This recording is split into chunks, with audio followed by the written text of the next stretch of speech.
2024 లేదా 25లో డిగ్రీ లేదా బీటెక్ చదివారా? సాఫ్ట్‌వేర్ జాబ్ కోసం ఎదురు చూస్తున్నారా? అయితే కోడ్ జ్ఞాన్ 100 డేస్ కోర్సులో చేరండి. జాబ్ సాధించండి. నమస్తే ప్రశాంత్ గారు. వస్తే అండి గమనికారు.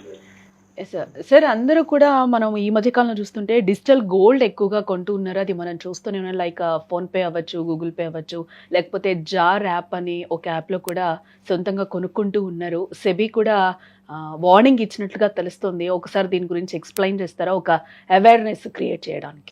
డెఫినెట్‌గా ఇది చాలా ఇంపార్టెంట్ వీడియో. మీరు గోల్డ్, సిల్వర్ లాంటి పర్చేస్ చేసి ఆసక్తి ఉండి ఇన్వెస్ట్‌మెంట్ చేస్తుంటే డెఫినెట్‌గా ఈ వీడియోని ఫాలో అవ్వండి. నేను డెఫినెట్‌గా చెప్తాను. ఇది చాలా ఇంపార్టెంట్ వీడియో. అయితే మీరన్నట్టు కరెక్టే. సెబీ అంటే మీకు తెలుసు, security and exchanges board of India. అంటే భారతదేశంలో కమాడిటీ ట్రేడింగ్ అని, స్టాక్ మార్కెట్, సెక్యూరిటీస్ అన్ని ట్రేడ్ చేసేదానికి ఒక నియంత్రణ సంస్థ, ఒక రెగ్యులేటరీ బాడీ. సెబీ వాళ్ళు రీసెంట్ గా, ఐ థింక్ దాదాపుగా 1.5 month బ్యాకే వచ్చింది, క్లియర్ గా వార్నింగ్ ఇచ్చారు. వాళ్ళు ఏం వార్నింగ్ ఇచ్చారు అంటే, digital gold is not under hour jurisdiction. మా నియంత్రణ వ్యవస్థలో డిజిటల్ గోల్డ్ లేదు. అసలు ఏంటి డిజిటల్ గోల్డ్ ఏంటి, దానికి ఈటీఎఫ్ కి తేడా ఏంటి అనేది మనం కొంచెం వివరంగా తెలుసుకొని, ఆ వార్నింగ్ ఏంటి, మీరు తీసుకోవాల్సిన జాగ్రత్తలు ఏంటి అనేది నేను వివరిస్తాను. సో డిజిటల్ గోల్డ్ అంటే ఇది ఫిన్టెక్ కార్పొరేషన్స్, అంటే ఫిన్టెక్ అంటే పేటిఎం లాంటి సంస్థలు, తర్వాత PhonePe, Google pay, Jar app, ఇంకా కొన్ని ఆన్లైన్ లో కూడా మీరు గోల్డ్ కొనుక్కోవచ్చు.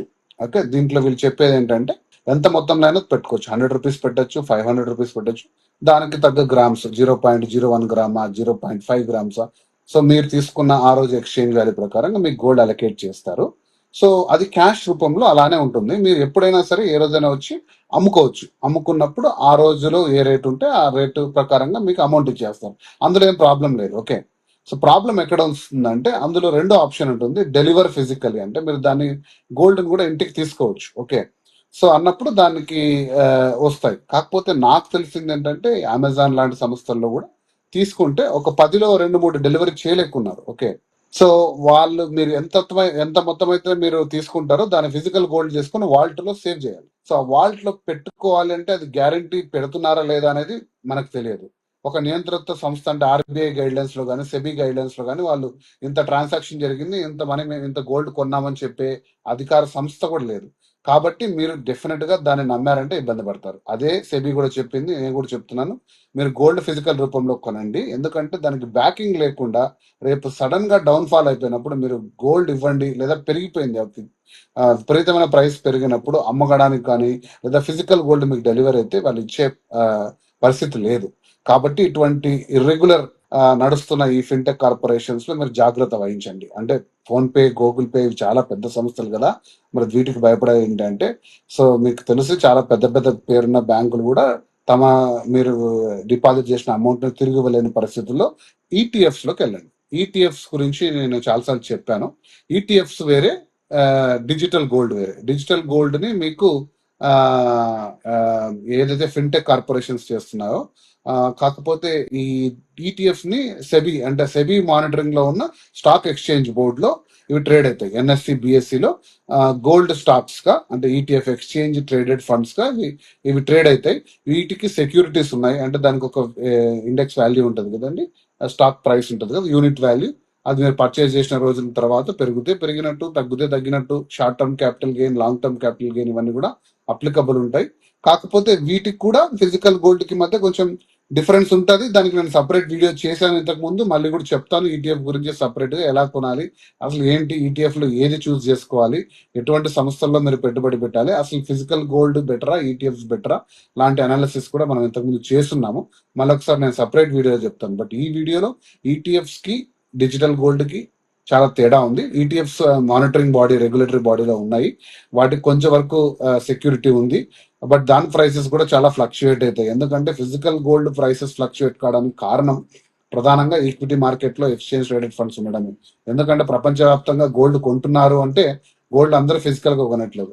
ఇంకో డేటా పాయింట్ అండి, ఇందాక నేను చెప్పడం మర్చిపోయాను. డిజిటల్ గోల్డ్ ఎందుకు అవేర్నెస్ చెప్తున్నానంటే, డిజిటల్ గోల్డ్ 2025లో మాత్రమే 1 కోటి ట్రాన్సాక్షన్లు చేరుకుంది.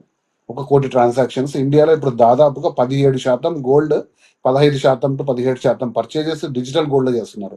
సో ఇంత పెద్ద మొత్తం అంటే దాదాపు ఒక 20 బిలియన్ అనుకుంటే గోల్డ్ పర్చేజ్, ఒక 2 బిలియన్ అంటే ఒక 2 లక్షల కోట్ల డబ్బులు మనము ఇలా డిజిటల్ గోల్డ్ రూపంలో తీసుకొని దాని బ్యాకింగ్ లేకుంటే చాలా పెద్ద మొత్తంలో కూడా ఇది జరుగుతుంది. కాబట్టి సెబీ ముందుకు వచ్చి ఈ వార్నింగ్ ఇచ్చింది.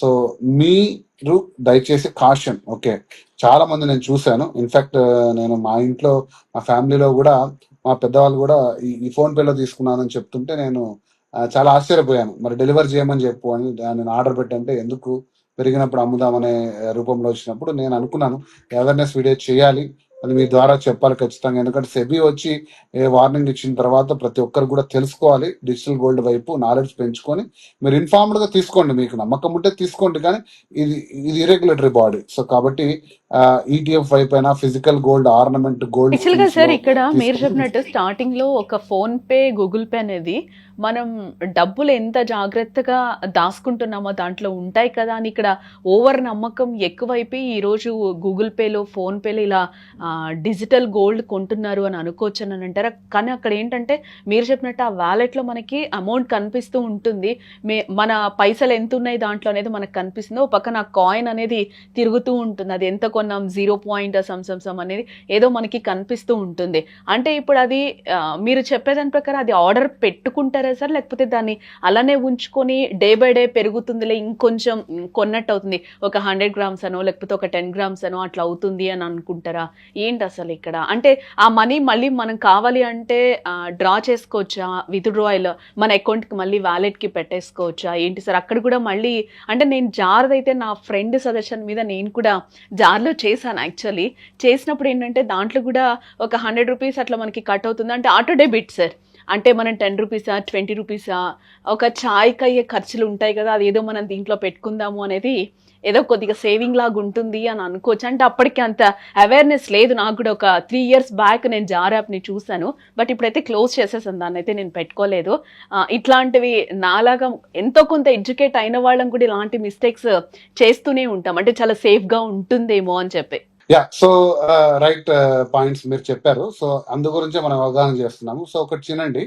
సో ఇప్పుడు మనకు phone pay, Google pay, Paytm లాంటివి చాలా పెద్ద సంస్థలు, ఫిన్టెక్ కార్పొరేషన్స్. వాళ్ళు బేసికల్ గా వాళ్ళు ఎంటర్ అయ్యేది యూపీఐ ట్రాన్సాక్షన్స్ లోకి ఎంటర్ అయిన తర్వాత ఇప్పుడు అవి లోన్స్ దగ్గర, ప్రాసెసింగ్ దగ్గర నుంచి డిజిటల్ గోల్డ్ అంటూ, సినిమా టికెట్లు అంటూ రకరకాల బిజినెస్ లో ఎంటర్ అవుతున్నారు. ఇది ఓకే, వ్యాపార లక్ష్యంతో వచ్చారు, సర్వీసెస్ ఇస్తున్నారు, ప్రాబ్లం లేదు.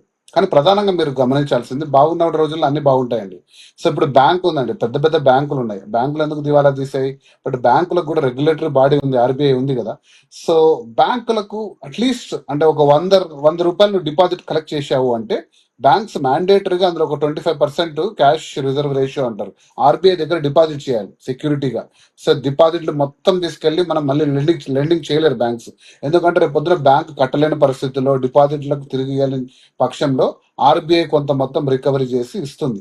సో అందుకే రెగ్యులేటరీ బాడీ ఉన్నప్పుడు కొద్ది వరకు మీకు రేపు ఫోన్ పే ఒక 100 కోట్ల, 1 లక్ష కోట్ల లేదా ఒక 10 లక్షల కోట్ల రూపాయల మొత్తంలో గోల్డ్ పర్చేజ్ కి పెట్టుకొని అందులో 1 లక్ష కోట్లకు వాటిలో పెట్టుకొని 9 లక్షల కోట్లు కేవలం ట్రేడ్ చేస్తుంది అనుకోండి. ఎందుకంటే మీరు అన్నట్టు చాలా మంది ఫిజికల్ గోల్డ్ మీద ఇంట్రెస్ట్ చూపించారు. ఆ మార్జిన్ ఎప్పుడైతే పెరుగుతుందో అమ్ముకొని తీసుకుందాం అనుకుంటారు కదా.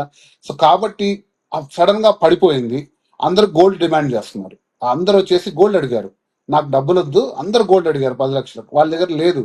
అప్పుడు వెళ్ళి మార్కెట్ లో కొనాలంటే వాళ్ళకి ఏమైతుంది, ఎక్కువ ప్రైస్ అవుతుంది, ఇవ్వలేరు, వాళ్ళకుంటే ప్రైస్కి ఇవ్వలేరు. ఖచ్చితంగా అది సంస్థ ఖచ్చితంగా నష్టాల్లోకి వెళ్ళిపోతుంది. అప్పుడు మీకు డెలివరీ చేయలేరు, ప్రామిస్ పెట్టలేరు.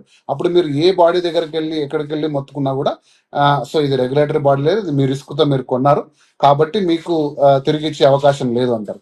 సో ఇది మీరు ఈ నాలెడ్జ్ మీరు ఎడ్యుకేట్ చేసుకోగలిగితే ఖచ్చితంగా మీ నిర్ణయం సహేతుకంగా తీసుకోండి. ఫిజికల్ గోల్డ్ కానీ ఈటీఎఫ్స్ కానీ తీసుకోండి. డిజిటల్ గోల్డ్ తీసుకోమని నేను చెప్పను, తీసుకోవద్దు నేను చెప్పను. నేను దాంట్లో ఉన్న రిస్క్ చెప్పాను. సెబీ కూడా మీరు కొనొద్దు అని వార్నింగ్ ఇచ్చింది. ఓకే, ఖచ్చితంగా బ్లాక్ చేయొచ్చు అంటే అడగచ్చు కదా, మరి ఇంత ఇర్రెగ్యులేటరీ ఉన్నప్పుడు వాళ్ళు జాగ్రత్త వహించండి అన్నారు. నాకు తెలిసి ఒకవేళ దీన్ని రెగ్యులేటరీ బాడీలోకి తీసుకురావచ్చు, బట్ చాలా డిఫికల్ట్ ప్రాసెస్ అది, లేదా దీన్ని బ్లాక్ చేయొచ్చు. అంటే ఇంత మొత్తం ట్రాన్సాక్షన్స్ వాళ్ళు ఊహించలేదు.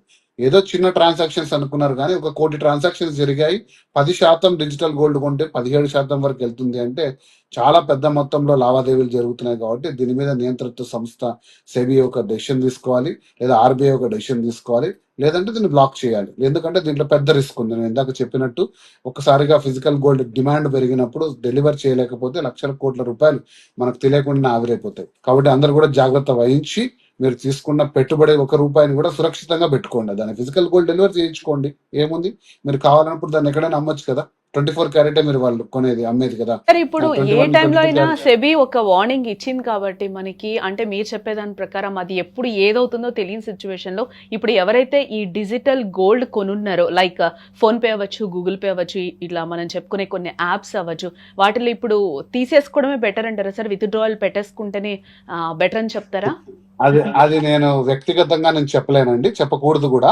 మనం ఎప్పుడైనా ఇన్ఫర్మేషన్ ప్రొవైడ్ చేయాలి, ఎందుకంటే అది description of the buyer. Okay, నేనేది ఫోన్ పేకి అగేనెస్ట్ కాదు, అంత పెద్ద సంస్థలు వాళ్ళ మీద నేను అనుమానం వ్యక్తం చేయట్లేదు, కానీ అది ఒక రెగ్యులేషన్ ఫ్రేమ్వర్క్ లో లేవు, దీంట్లో రిస్క్స్ ఉన్నాయి అని నేను చెప్పాను. అది కదా సిగరెట్ ప్యాకెట్ కదా కింద రాసినట్టు మీ ఆరోగ్యానికి హానికరం అంటే నేను తాగొద్దు అని నేను చెప్పలేను కదండి. సో కాబట్టి అది స్వంత నిర్ణయం, స్వీయ నిర్ణయం. అది తెలిసి నాకు తెలిసి వ్యూవర్స్ అందరూ కూడా చాలా వైజ్. ఈ డెసిషన్స్ ని, ఈ ఇన్ఫర్మేషన్ కన్జ్యూమ్ చేసుకొని వాళ్ళు మంచి నిర్ణయం తీసుకుంటారని నేను అనుకుంటున్నాను. Right sir, thank you so much. Thank you so much.